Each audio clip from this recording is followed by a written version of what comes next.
Tulsi Gabbard, directrice du renseignement national américain, aurait révélé l'existence d'un réseau de laboratoires biologiques financés par les États-Unis dans plusieurs pays, qui soulève des questions autour de la biosécurité, de la transparence et du contrôle international des recherches biologiques.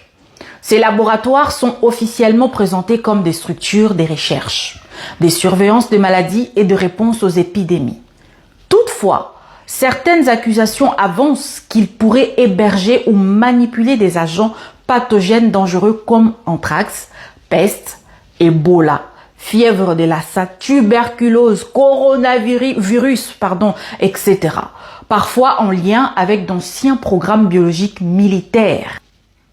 La partie des épidémies d'Ebola qui m'intéresse particulièrement, parce que dans le rapport de Tulsi, elle a cité plusieurs laboratoires clandestins à l'est de la RDC. Et ces laboratoires se présentent comme centres de diagnostic épidémiologique dans des zones ayant déjà connu des épidémies d'Ebola. La concentration de ces infrastructures dans une région marquée par les conflits ne doit-elle pas interroger les autorités de Kinshasa?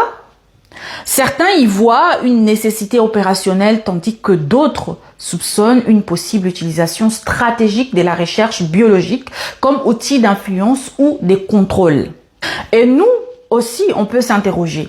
Nous sommes à la 17e vague d'épidémie d'Ebola qui sévit que dans la région des conflits armés.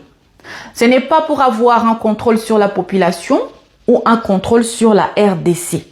Et comme la RDC est le partenaire stratégique maintenant des États-Unis, pour ne pas nous vexer, activer les biso Ebola kunate, parce qu'ils ne veulent pas voir un flux de Congolais pendant la Coupe du Monde aux États-Unis. Et puis toyebi ke mingi bangé ko kinde puis bangé ko zongati, bakei aller sans retour. Président Karamutuna.